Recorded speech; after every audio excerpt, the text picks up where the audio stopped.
So Killscreen on Instagram said he, in storage, found a bunch of PC games and he sold them to me for a sweet deal.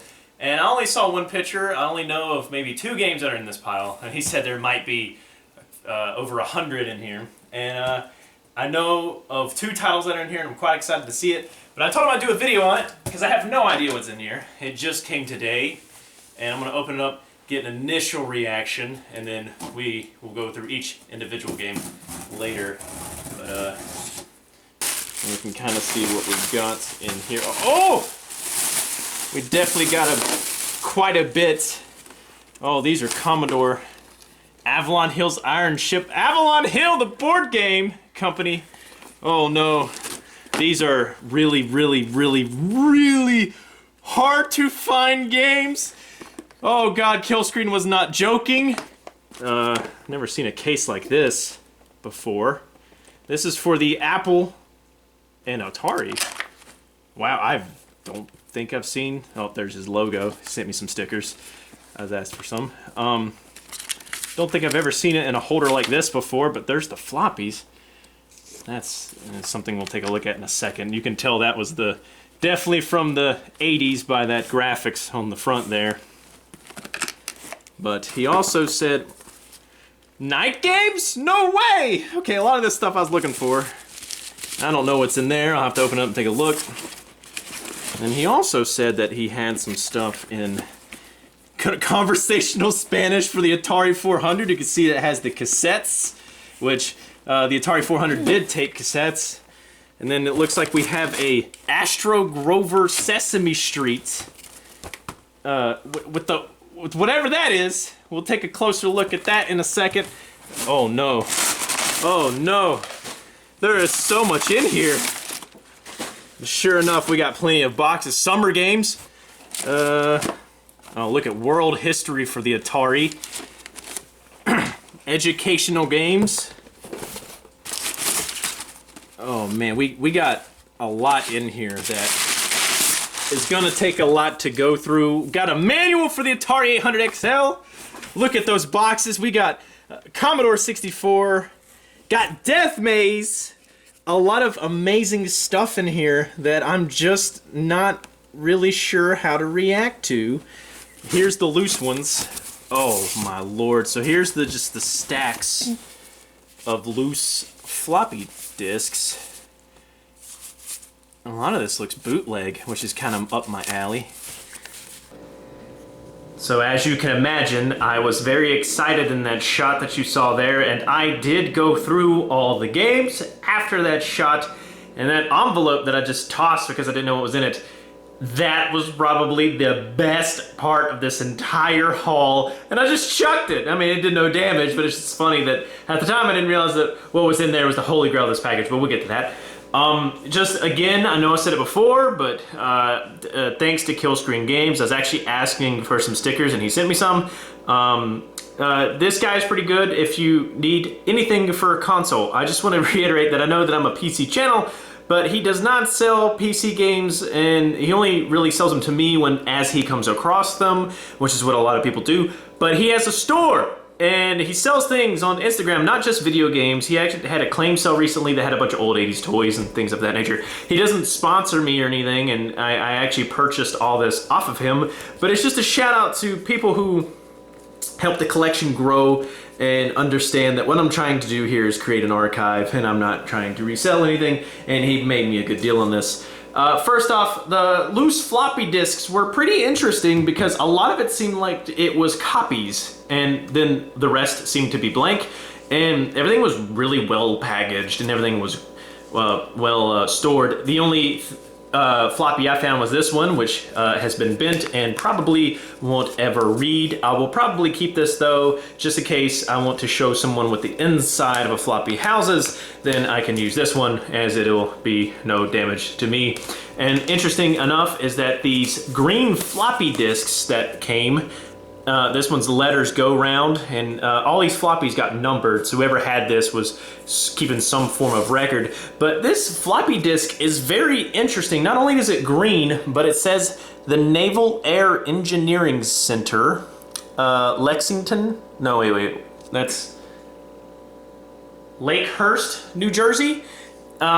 It's unclassified, but it says classified by ID, classified on. It said this media contains classified data handled in accordance with DoD 5201R. I have never seen a floppy disk like this, and I think whoever was the previous owner may have worked for the Navy. But if there was anything classified on here, you probably just used them because they were blank. It probably just says letters go round it, but you better believe that since it says unclassified, I am sticking this in a drive and wondering what this has on it, which is probably some stuff he copied to it. He or she had this before, because I have another one. In fact, I have two more, and both of which have labels. This is Starflight Side 1 and 2, and this one got scratched out, but these have the same type of material on them. The discs are kind of loose in some of these. But yeah, so a lot of these seem to be, or like this, where he has a lot, he or she, I keep saying he, but he or she had a lot of games on these discs that he just kind of copied to. Some old-time piracy, really, where he would just copy games to discs, and I can't tell you how many games that I found, or loose floppies rather, that had the same game on each one, and he was making multiple copies. Just that was a beautiful floppy disk that I really like that I have now. Those are going to get definitely treated well just because of the information that's on them. But just to notice that these unofficial, as I'm calling them, floppy disks, they're very funny because like this one just says Indiana Jones. Obviously it's Indiana Jones, but it doesn't say what movie or what game, and this person must have really been an Indiana Jones fan because there's a lot of copies of Indiana Jones games and whatever else it could be. I'm assuming games. There's also this one that says Egg Chick. Don't know what that could be. Oh yeah, there it is. Indiana Jones and the Temple of Doom. It says MAV fast copy PRM mod 5.7, so it could be an early version of some mods. This one is another one, kind of what I was talking about, where there's a bunch of games on one, and some of these I don't know what they are. Some of these I never even heard of. Park Patrol, Snooky, Black Goes to Hollywood. I know what Druid is if it's the Druid that I'm thinking of. But these floppy disks don't really carry that much data on them, so I can imagine that these are very large games. And then, you know, the last one I just kind of wanted to show was Micro League Football. He made a lot of copies of games, he or she, and there's just, I mean, probably 100 to 200 floppies, loose floppies. And I tried to separate them to the best of my abilities into unofficial and official floppies, ones that look like they should be, that they were purchased from the right retailer or something like that. But before we get to those, I want to show you a little bit of documentation that came in this bundle, because documentation's always excellent to look at. The first thing I have is this Atari 800 400 bundle with a lot of different manuals and software you know, stuff in them, which is really fun to look at. It's a great way to kind of look back. And it's funny that Missile Command, being such a simple game, being explained in so much depth in this as it is. And also included this was the Atari home computer product catalog, which is always excellent to look through. The Atari product computer log, we can kind of see how much stuff was back then, but you can see that it talked about educational games and things that you can do. Look at the Atari products. Look at this ad. This is absolutely phenomenal. Very awesome to look through just to see the nostalgia and what technology was available at the time. And it's very funny to look at how they talk about the power of these computers.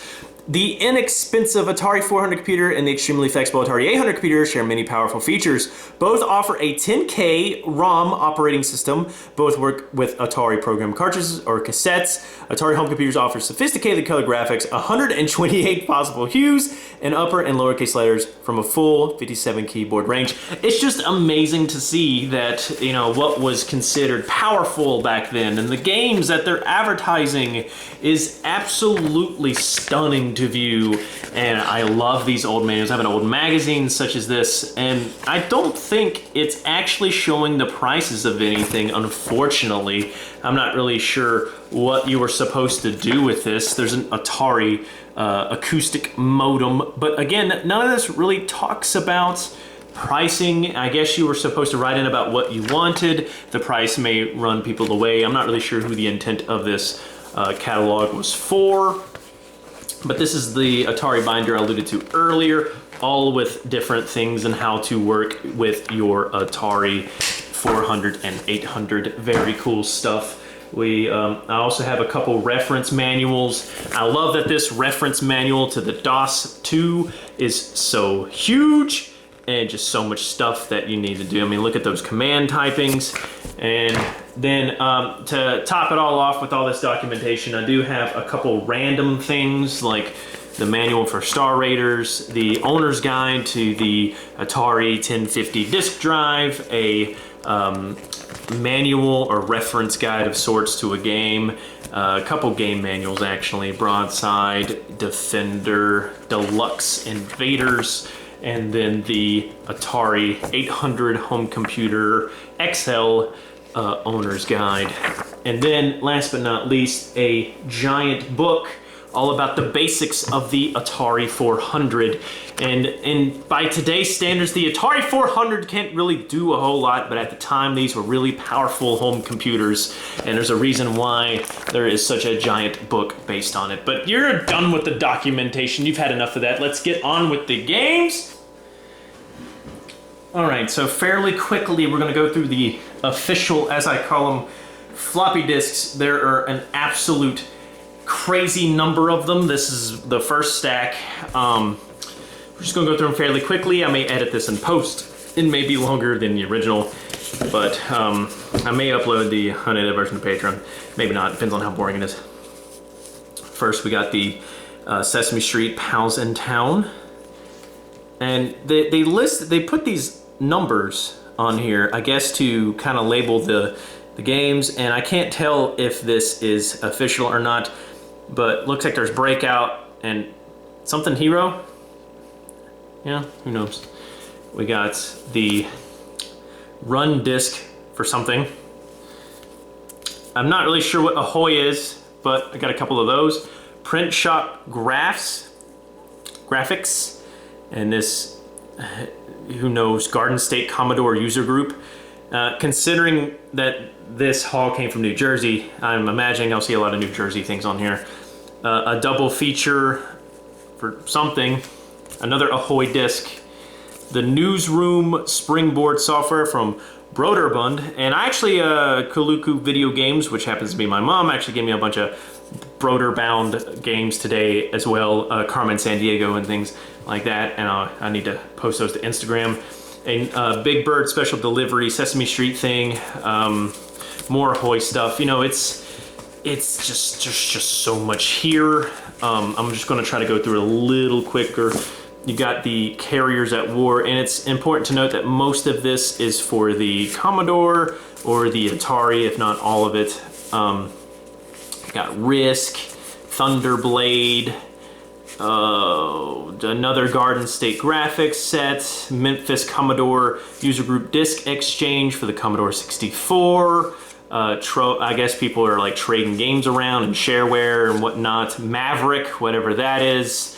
Commodore Public Domain, the Commodore Gazette, I guess a magazine from the Commodore Gazette. I actually have a couple of those magazines upstairs. The Newsroom Clip Art, you know, A and B on sides. Pocket Planner, Night Mission Pinball, also Hardball and Burger Time. I'm realizing I was kind of keeping that at an angle. The stack was kind of heavy. Hopefully most of that footage was usable. Mouse, graphic and utility, it just goes on. And that's stack one, quite a bit of things. I'll go through stack two because on top there's something actually pretty exciting. And on the top is Might and Magic, which is awesome for the Commodore 64 and 128. That is pretty neat. And then this stack is kind of more or less the same as the other one. A bunch of random stuff I've never heard of. Administrator, oh man, I just about lost all these. Administrator disc for something. This is like trekking into things that I don't really know. And see, there's stuff like this where I don't know what this is because it's got the number on the front. Like this right here, not really sure what this is. It's from 1986, and I could probably peel that away and tell, but it's kind of on there. Let's try to peel it off slowly so I don't tear the game underneath. Night Games. Night Games. It's interesting that there's also a loose copy of that. But see, these stickers were all over them, and I'm gonna have to go through and remove a lot of these. Not now, but you know, eventually. So I'm still kind of getting new to these whole haul videos, and if I sound redundant, I apologize. Most of my videos are scripted. But I'm gonna go ahead and show the loose floppy disks that are really, really nice, including the one that's probably the best game in the bundle. But then again, I haven't researched all these quite yet. In fact, I haven't done any research, I just kind of got them all out. But the loose floppy disks that are pretty exciting are Arkanoid, I'm not really sure, Street Rods, the original Test Drive by Accolade for the Commodore, the Amazing Spider-Man from Paragon Software, and then Rackham, which are really exciting games. But the really most exciting game, and I hate that this is loose, I really wish it was in the box. Ladies and gentlemen, we have Castle Wolfenstein. The label, unfortunately, is very loose, and it came off as I took it out of the box, but I can get that back on there.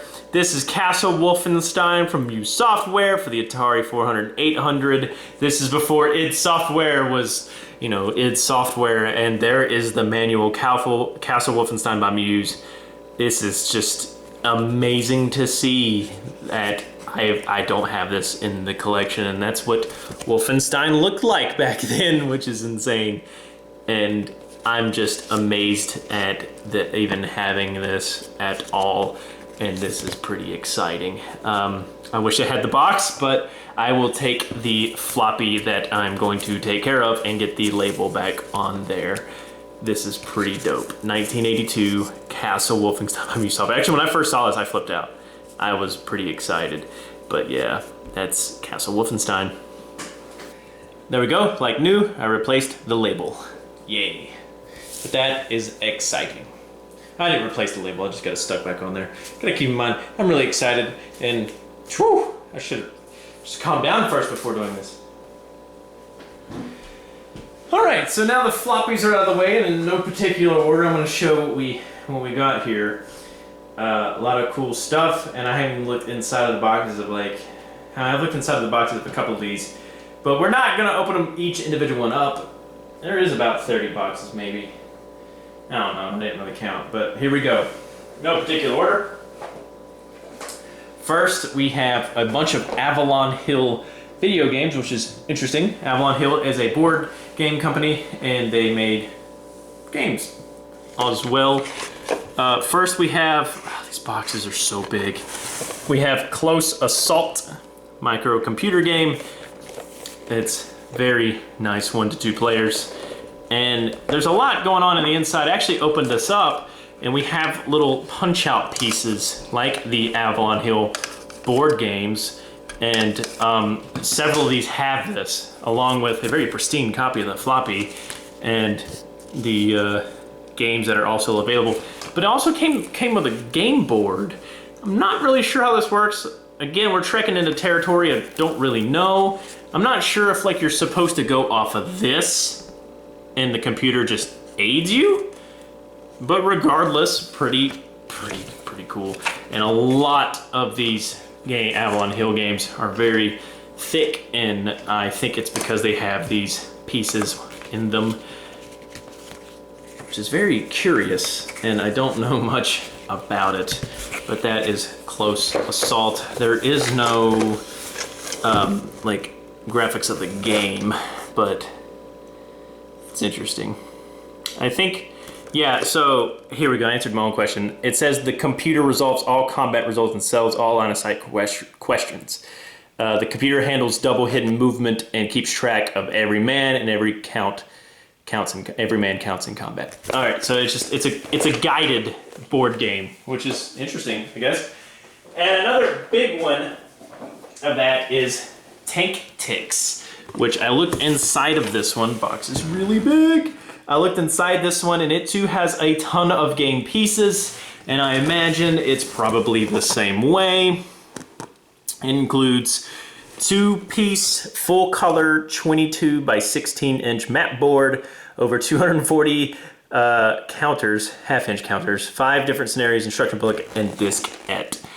The diskette, I'm assuming, just like the other one, helps you, but it doesn't say on the back of this that the game helps you at all. Unless the game makes the turns and you do whatever the computer says that it should be done. Those are pretty exciting. I got excited for the Hunt of the Red October because it's on the CD-ROM Fossil wish list. You can check that out by going to my website, cd-romfossil.com, and wish list. I will put a link in the description.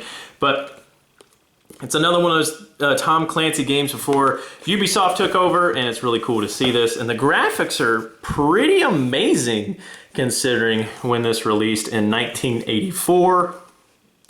And this too is a floppy disk. All these are floppies. I guess I should stop saying that. Or some are floppies, some are diskettes, as you can see here. It just depends on what it is, but you know, you get the idea. All diskettes and floppies. Now we got some strategic solutions. 50 Mission Crush, which is a very excellent cover box art that I don't think I've ever seen or even heard of this game. And compared to the Hunt of the Red October, the graphics are not nearly as detailed. And I'm pretty sure this right here is like someone took a picture of a monitor. In fact, that's what they did in every single one. It's just that one didn't turn out as well. You know, it's probably a fun game, but definitely not as detailed. And I cannot find a year on this one. It tells you how much playtime per mission is, which is pretty cool. 10 minutes per mission, maximum of 50 missions per game. So I guess one game could take you up to roughly an hour. I'm gonna really see if I can find a year on this. This is the manual. Maybe the manual tells me. Oh, there's a little legend there, a little map. And the manual, 1984. So the Hunt of the Red October definitely looks a lot more detailed, but this game probably is fun nonetheless. Graphics are not everything. It was just kind of interesting to see. Next up, we have another Avalon Hill game, Wooden Ships and Iron Men, an Avalon Hill game, which looks to be a game based around the American Revolution, maybe? Or some other time in America's history, and you can see it's a hex-based strategy game. Very exciting. This is 1987, a little later, but still pretty dope.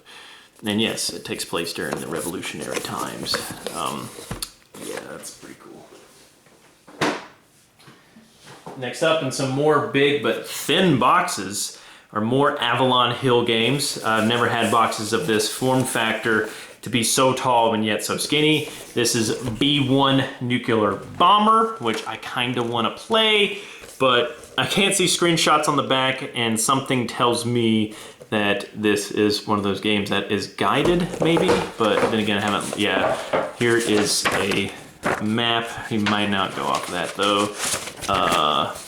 And here is the game. I really just want to know what it looks like. I'm so curious as to what it could look like. And there's just information in here. I don't see any screenshots. Let's see if I can figure out the year of this one in particular. I may need to get the information out of the bottom. If I can't find it on the box, then I'll get it later. I'm just really trying to figure out. I figured out all this stuff's gonna be from the 80s. This is 1980, which is not the earliest game I have, but it's definitely the earliest game I have in the box. I do have a couple games from 1979 on loose floppy. I think, no, I don't have nothing that early back actually. I'm losing my brain. I think this might be the earliest game I have. I'll have to take a double look at that. Next up, we have something very, very 80s and 70s indeed. Jupiter Mission 1999, a Scott Lamb's interactive space adventure. This is pretty amazing. This is very, very, very, very cool. Something that I would like to play. Look at those graphics. Yee. It's upside down. But look at those graphics, man. This is awesome. And this is 1984 as well. Very, very, very cool. Very cool indeed.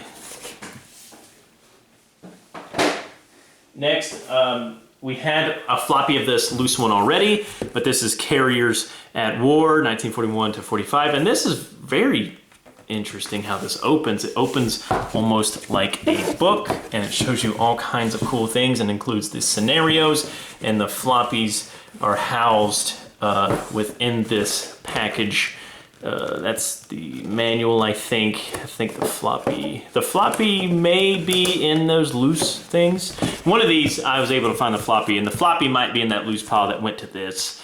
And I may be able to just retrieve that and put it back in there. I'm not sure what year this came out. The years are kind of hard to find on these. We'll just say sometime in the 80s. This one's pretty cool. Another Strategic Solutions. Computer Ambush. Computer simulation of man-to-man combat in World War II. Another interesting form factor box. It's pretty cool looking. You can see the stats of the soldiers they represent on the back. And I don't think playing time is 1 to 3 hours. I'm really curious about this one as well, about what year. This one comes with multiple floppies, and it looks like this dude made copies, the previous owner. And this one also has Electronic Arts information on the inside. There. I want to know what year this came out. 1980. Haha. Some early games. I'll need to update the CD-ROM Fossil website where it has the oldest games we own, because definitely things are being overshadowed. Next we have Controller, which is air traffic controller game by the looks of it. And again, don't want to mean to sound like a broken record, but interesting form factor. And it came out in 1981. Controller is a real-time simulation of air traffic in which you will guide the approach and landing sequence of up to 8 aircraft at a time. And I'm just wondering if there is a kind of a map in here. There doesn't seem to be, just some manuals explaining how the game works and a product guide. So some of these seem like guided board games, while others are full-fledged games in themselves. I'd love to see what this looks like. Again, I just have to Google rather than trying to play the game myself, since that would take a lot of setup, but I can at least look it up real quick and see what this looks like. This is something my dad would like. My dad always liked air traffic controllers for whatever reason. Next we have Gettysburg, the Turning Point, a strategic solutions game. I actually have one Civil War game by SSI, but it came out later, and as you can see, early days of graphics. And this, if I'm not mistaken, also has an Apple version. I think one of these games is an Apple II, or has an Apple II version, and whoever got it back in the day paid $44.95, and this came out in 1986. We have another game that was on my list that I now own, and that is Eagles, big box. Another, again, by Strategic Solutions, and you can kind of see the graphics for this one were very primitive. This game came out very long ago, but it also exciting nonetheless, and beautiful box. I was quite excited for this game. This game I knew was in the box when Killscreen sent me the initial picture, and I told him I would just be surprised. And this is Paris in Danger, an Avalon Hill game. Actually, this is one of the first games I've ever played when I did emulation when I first got started. Nowadays, I don't really emulate games that I don't already own, but at the time, I was like, 19, and I was very interested in old computer games long ago, and I played this one because I was into strategy games, and still am. But 1983, very fun, intense game about Paris, about Napoleon.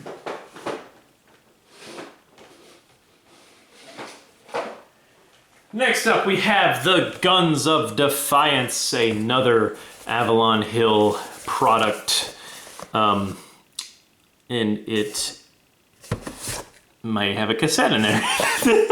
Like I said, I haven't really opened up all these quite yet. Alright, so next up we have a Astro Grover Sesame Street counting and learning and subtracting game.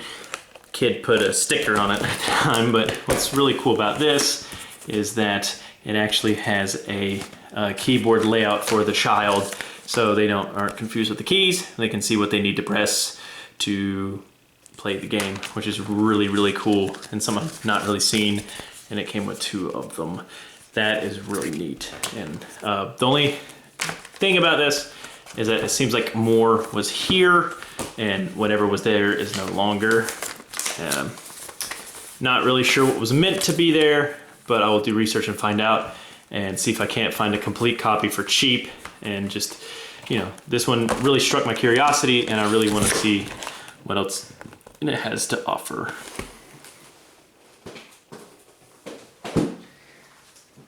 Night games, which is interesting because I found the loose one, another loose one in the pile of official ones, and this is a really cool game that was also on my list. And this is a very interesting retail, you know, you can see where it was on the shelf, it hung up on the shelf on these rungs here. And this has always been something that I've wanted to check out and play after I saw a video on it on YouTube. Looks really neat and really advanced for its time. So that's exciting.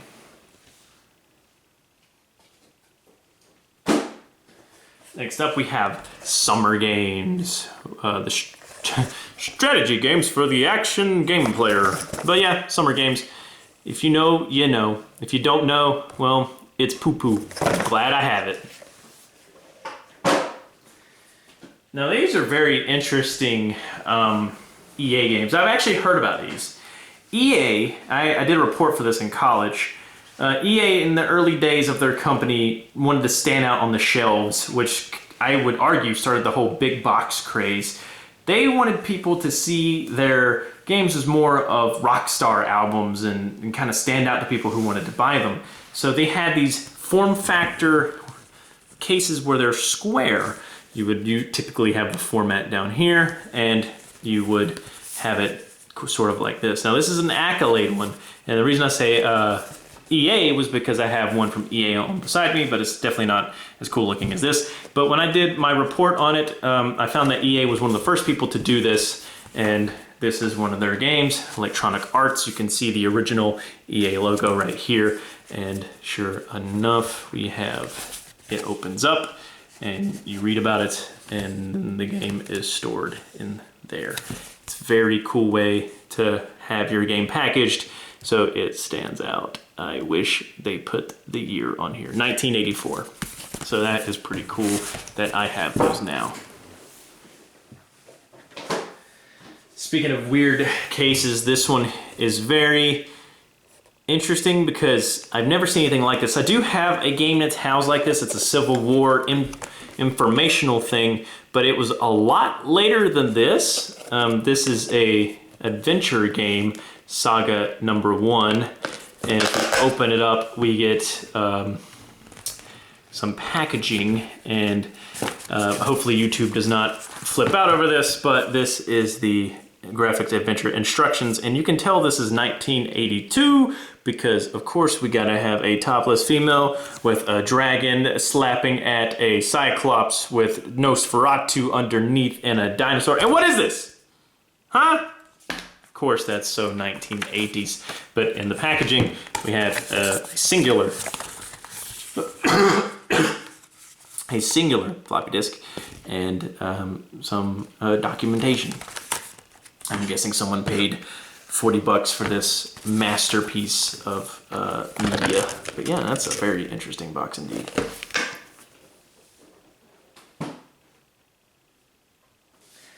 Next up, we have a word writer with spell checker for the Commodore 64. Yay! I love software for stuff. It's just not something a lot of people find exciting, such as I. And speaking of probably not finding anything exciting, there's that conversational Spanish again. And it says it has 5 program cassettes. I thought one was missing, but apparently it is just 5, so yay. And I actually got to see what this graphic looked like in one of the advertisements, and it's very interesting to see. But yeah, learn conversational Spanish. We have a very smushed box of Combat Leader from Rapid Fire, which is Rapid Fire Games, which is strategic solutions games to be more quick, more not as intense. But yeah, the combat leader is looking a little rough.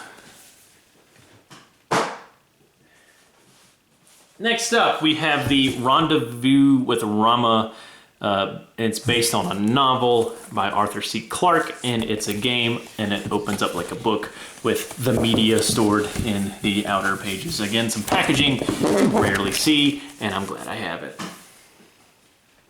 A couple more to go. We have another Civil War game. The original order must have been Into the Civil War, but this time it's Ralph Boson's Blue Powder, Gray Smoke, Guard Day games of distinction. Never really heard of these people, but boy, does those graphics just scream early 80s. But, oh no, it was released in 1986. Those are some graphics indeed, but a cool game that I'll probably check out. The box has seen better days, but decades old, what can you expect? Next up, we have the Midway campaign by Avalon Hill, and it is another just game from 1983. Woo! Another Civil War game, this time by my boy Strategic Solutions, 1985, Battle of Antietam. And you know, just kind of looks the same as Gettysburg, I guess, just, you know, Antietam. I guess those are the Confederates and those are the Union, maybe? I don't know. Oh, maybe those dots are the soldiers. Who knows? I'd have to play it to find out. Next up we have Death Maze, another game that's on my list. It's a maze game that has a lot of parts that some of which have not even been punched out of their original thing. And yeah, it's pretty cool. I've heard about this before. You can see where someone was drawing out a map as they were playing. I guess they didn't need to use the pieces, and I just went off their own drawn instructions. But there's a lot of hand-drawn stuff in here trying to build their own maps and guide their way. There's a lot of stuff in here. Should not have opened it. Should not have opened it. There's stuff everywhere now. Just realized one of these pieces I got loose and I put it in another game, and it belongs to this one. There's a lot of pieces in here. Why did I open it? Yay. Yay. There's so much stuff. A lot of hand-drawn things. Oh no. Death Maze. Not to end anything too anticlimactically, but I kind of ended on education games, except for Computer War, based on the hit movie War Games, which this one came out in 1983.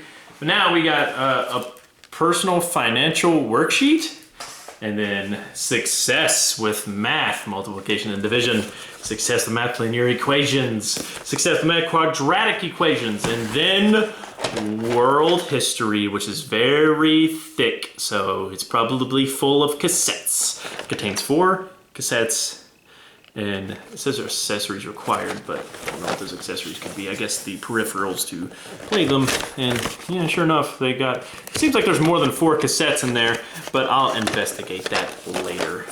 World History. Alright, I'm gonna go try to shelve this stuff now. Thank you so much for watching. Thank you so much, Killscreen, for supplying me with these gems and games that I did not have before. I'm Elijah Blackwell with CD-ROM Fossil, and I will see you in the next episode, whatever that may be. Happy New Year, good luck to you all, and I'm gonna try to find places for this stuff. I did make space to put some games on the shelf, just kind of rearranging. The games are really, really tall, so I moved what was in the top shelf of that bookshelf over there, as they're a little bit shorter. But now I have the problem of a bunch of other games and stuff on the floor that I need to find room for, but more or less I'm getting things straightened out. I got a lot of floppies in some filings I have. You can see Chaos Wolfenstein in the front there. And then I do have another one that is full of those questionable floppy disks, but I still have plenty more to go in those bags. So I don't really know where I'm going to put them. But yeah, thanks for watching again. And this was just a quick update before I upload the video.